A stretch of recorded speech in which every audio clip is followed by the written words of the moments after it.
sheekadu waxay ka bilaabataa Finland oo ah magaalo weyn oo ay ku nool yihiin xayawaan u dhaqma sida dadka oo kale kuwaas oo ku jira noloshooda maalinlaha halkan neef orgi ah oo dhalinyaro ah oo la yiraahdo Will Harris ayaa had iyo jeer lahaa hal riyo oo weyn taas oo ah inuu daawado ciyaarta tooska ah ee rollerball oo uu ciyaarayo qofka uu sida aadka ah ugu daydo isagoo oo finaya ballanqaadkeedii hooyadiis Louise ayaa ugu dambeyntii u kaxaysa inuu arko ciyaarta Willna si dib yar ayuu u xakameyn karaa farxadiisa inta ay u sii socdaan garoonka kooxdiisa uu jecel yahay ee Violent Thorns ayaa qarka u saaran inay ciyaarto Willna tani waxay u muuqataa xilligii ugu weynaa ee noloshiisa laakiin wax walba waxay noqonayaan xitaa kuwa ka sii yaab badan marka dadkii badnaa ay qayliyaan oo xidigta kooxdu ay soo baxdo Jet Fillmore oo ah shabeel madow Black Panther oo haliyey ah ahaana magaca ugu weyn ciyaaraha isla marka uu Will arko aad ayuu u dhacaya isagoo kalsooni buuxda qaba wuxuu u soo jeestay Louise wuxuuna leeyahay maalin uun wuxuu noqon doonaa sida Jet oo kale 10 sano kadib nolosha Will uma eka haba yaraatay riyadii uu lahaa yaraantiisii Louise hadda ma noola Willna wuxuu ku noolaa keligii tan iyo markaas isagoo si dib leh u maareeya inuu noolaado had iyo jeer wuxuu ka daahaa kirada guriga mulkiilihiisa adag ee Frankna wuxuu ku hayaa cadaadis isagoo lacagtiisa raba saaxiibadiisa ugu dhow ee Hannah iyo Daryl ayaa ah dadka kaliya ee garab istaaga si uu noloshiisa u maareeyo Will wuxuu u shaqeeyaa sidii adeegaha miiska busboy isla maqaayadii ay hooyadiis mar ka shaqayn jirtay maareeyaha maqaayada Carol waxay u eegtaa isaga sidii xubin qoyska kamid ah markii uu dhameeyo shaqadiisa Will wuxuu u baxaa banaanka wuxuuna dareemaa kooxdiisa rollerball ee uu jecel yahay inay agagaarka ku ciyaarayaan halkaasna wuxuu ku soo bandhigayaa wax yar oo kamid ah waxa uu dhab ahaantii qaban karo ka hor inta uusan si aamusnaan ah ugu raacin tareenka gurigiisa isagoo u dhaqmaya sidii inaysan waxba dhicin markuu yimaado saaxiibadiis waxay u sheegaan warka xun Violent Thorns si xun ayay u ciyaarayaan xilli ciyaareedkan taageerayaasha kooxaha ka soo horjeeda ayaana ku diganaya internetka iyagoo sameynaya majaajilo memes cusub oo kooxda ka dhigaya wax lagu qoslo markuu intaas maqlay Will wuxuu luminayaa xiisaha uu u hayo daawashada ciyaarta sidaa darteed halkii uu fadhiyi lahaa isagoo taageeraya koox laga adkaaday Will wuxuu aadayaa garoonka wuxuuna bilaabayaa inuu si adag u tababarto wuxuu tababarta saacado badan isagoo naftiisa u qiyaasaya xidig weyn oo mustaqbalka ah isagoo sawiranaya dad badan oo magaciisa ku dhawaaqaya iyo isagoo arkaya naftiisa fagaaraha weyn laakiin markii uu ugu dambeyntii nasasho qaato koox kale oo xayawaan ah ayaa si lama filaan ah u soo baxaya iyagoo garoonka soo gelaya si ay u dhibaan una xoogaan si uu uga baxo goobta taas oo kaliya ayaa ku filnayd inuu ka tago muuqaalku wuxuu markaas u wareegayaa Jet Fillmore oo u socota qolka dharka isla marka ay ciyaartu dhimaato inta ay jidka ku jirto waxay si kooban u istaagtaa inay saxiixdo dhow sawir oo loogu talagalay taageerayaasha faraxsan ka hor inta aysan sii wadan marinka dhexda muddo yar kadib Jet waxay la kulantaa maamulaheeda Florence Flo Everson oo ah doofaar duurjoog ah boor oo adag taasoo si degan u nasanaysa qubays dhexdiis iyadoo u muuqata qof aan waxba adduunka ka warwarin si kastaba ha ahaatee Jet kuma faraxsana maadaama Violent Thorns ay ku xayiran yihiin guuldarooyin isdaba joog ah waxayna bilaabaysaa inay saameyn ku yeelato waxa ugu badan ee Jet ka xanaajiya ayaa ah inay ogtahay inaysan u ciyaarin sidii xidigta aan la joojin karin ee ay ahaan jirtay iyadoo aad uga caraysan waxay u sheegtaa Flo in kooxdu ay u baahan tahay inay isbedel dhab ah samayso haddii ay rabaan fursad kasta oo ay ugu soo laaban karaan meesha ugu sareysa Flo si aamusnaan ah ayay u dhegaysataa kadibna waxay ugu jawaabtaa dhoola cadeyn iyadoo leh laga yaabaa inay dhab ahaantii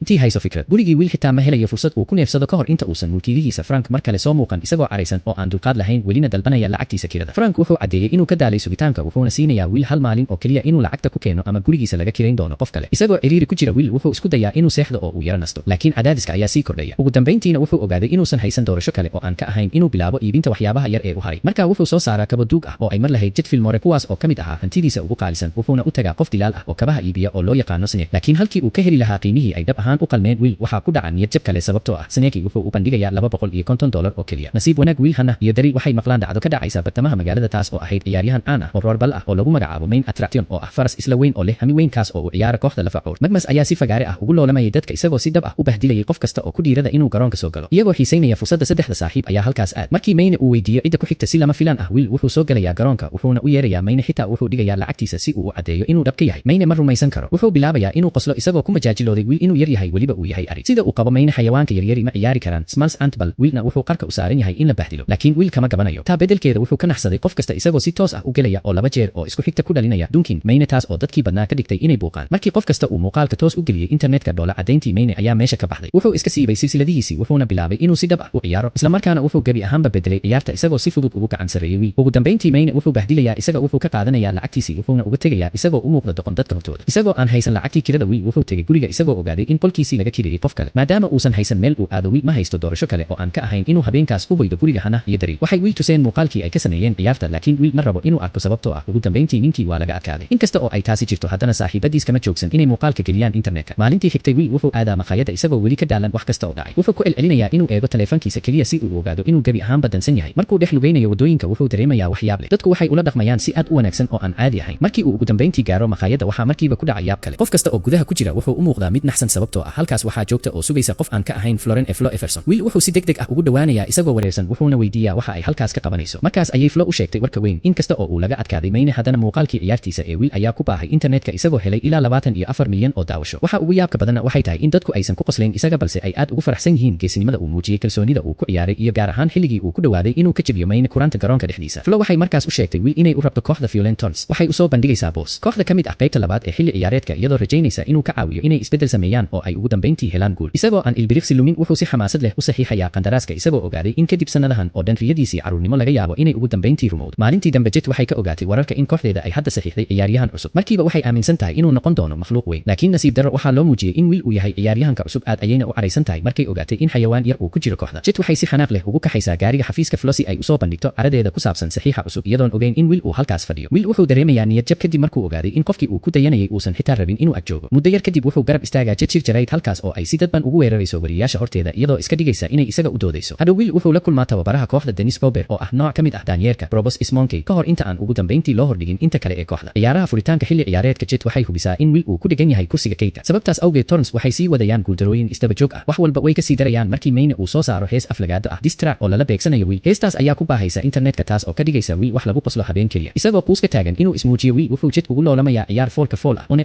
isagoo rajaynaya haddii uu ka adkaado inay ugu dambeyntii u ogolaan doonto inuu ciyaaro. Laakiin Jet gebi ahaanba way hor istaagtaa waxayna uga adkaataa si fudud. Si kastaba ha ahaatee waxay u socdaalayaan ciyaar kale kadib safar aad u dheer waxay yimaadeen oo u diyaar garoobeen ciyaarta. Nasiib darro intii ay socotay ciyaartan adag Jet waxay qaadataa qalad farsamo technical foul waxaana lagu qasbaa inay fariisato muddo. Isagoo aan doorasho kale haysan tababaruhu wuxuu geliyaa wiil si yaab leh wiil kaliya ma noolaan laakiin wuu guuleystay. Isagoo adeegsanaya cabirkiisa yar iyo dhaqdhaqaaqiisa degdega ah wuxuu ka naxsaday kooxdii ka soo horjeeday wuxuu abuuray fursado wuxuuna ka caawiyay Torrance inay ugu dambeyntii helaan guushoodii ugu horeysay ee xilli ciyaareed. Ciyaartoyda kale waxay ka baqayaan inay la hadlaan Jet ilaa uu wiil xasuusiyo inay guuleysteen ciyaartii ugu dambeysay markii aysan xitaa joogin. Hadhow Torrance waxaa loo qorsheeyay inay sameeyaan muuqaal xayeysiis ah iyagoo koox ah. Markii la rabay in Jet ay u dhiibto hoggaanka Baste Torp wiil oo ah goodka kan ugu weyn higa way diiday inay sidaas samayso. Waxay rabtaa inay ahaato midda ugu weyn weligeed iyadoo leh jirkeeda ayaa diidaya ereygaas sababtoo ah weli way ciyaaraysaa. Nasiib darro wax walba waxay noqonayaan kuwa xun markii wiil uu mar kale xasuusiyay inay guuleysteen ciyaartii laanteed. Wiil ayaa hadhow Jet dhinac ula baxaa si ay u yeeshaan sheeko degan isagoo ka caawinaya inay ka fogaato taageerayaal iyo suxufiyiin badan oo dhibayay. Intii ay sheekaysanayeen waxay u furaysaa qalbigeeda oo ay uga sheekaynaysaa cadaadiska ay siday iyadoo sharaxaysa in hamigeeda guusha uu aad u kordhay kadib mid ka mid ah ciyaaraheedii ugu dambeeyay ee loogu magac daray Tefur Balgame oo ah xilli ay weli aaminsan tahay inay si xun u maaraysay. Wiil wuxuu markaas Jet u kaxaynayaa maqaayad deegaanka ah oo ay ka buuxaan xusuus qoraallo ku saabsan kooxda Torne isagoo goobtaas u isticmaalaya inuu tuso waxa kooxdu u dhowdahay magaalada. Wuxuu la wadaagaa sheeko shakhsi ah oo ku saabsan sidii bulshadu u garab istaagtay kadib dhimashadii Loise isagoo xooga saaraya xiriirka qotada dheer ee ka dhexeeya dadka iyo isboortiga. Fiidnimadii dambe Jet waxay ku biirtaa muuqaal toos ah Live Stream oo uu ku jiro Mayne kaas oo si xun uga hadlaya Torrance. Jet waxay u jawaabtaa Mayne waxayna sidoo kale leedahay wax wanaagsan oo ay ka sheegto mid kasta oo ka mid ah asxaabteeda kooxda taas oo kor u qaadaysa niyadooda. Waxay markaas cadaysay in Dennis ay kalsooni buuxda ku qabto iyadoo si rasmi ah u siisay awood buuxda oo tababaranimo si kooxdu ay dib isugu dhisto u diiradda saarto una xoojiso iskaashigooda. Dennis wuxuu ku riixayaa ciyaartoyda inay xooga saaraan waxa mid kasta ka dhigaya mid gaar ah halkii ay isku day lahaayeen inay isku mid noqdaan. Wuxuu kula talinayaa Lenny inuu dhererkiisa u bedelo faa'iido dhab ah. Wuxuu ku booriyaa Archie inuu isticmaalo isla tamarta difaaca ee uu u hayo gabdhihiisa marka uu ka hortagayo kuwa ka soo horjeeda. Wuxuu xasuusiyaa Olivia inay joojiso inay ku mashquusho taleefankeeda iyo baraha bulshada si ay u joogto ciyaarta gudaheeda. Wuxuuna ku dhiirigeliyaa Moto inuu aqbalo dabeecadiisa aan la saadaalin karin si uu u naxsaday kuwa la tartamaya. Markii ay bilaabeen inay adeegsadaan hab fikirkan Torrance waxay bilaabeen inay guulo isdaba joog ah helaan. Dardartaas kaliya ma wanaajin waxqabadkooda laakiin sidoo kale waxay xoojisay xiriirkooda taas oo ka caawisay inay u midoobaan koox kalsooni badan leh. Isla markiiba ka hor nusdamaadka semifinal wiil wuxuu u sheegaa Jet inuu jiro kulan gaar ah oo lala leeyahay Flo wuxuuna si lama filaan ah u ogaaday sir naxdin leh. Flo waxay horay u habaysay in kooxda Torrance loo rarayo magaalo kale iyadoo qorsheynaysa inay bedesho dhammaan ciyaartoyda. Wiil wuxuu ku booriyaa Jet inay kooxda uga digto ciyaarta ka hor laakiin way diiday iyadoo ka warwaraysa in warku uu burburin doono diiradooda. Intii ay ciyaartu socotay Torrance waxay la dhibtoonayaan koox adag oo ka timid Arte oo ku ciyaaraya garoon baraf ah.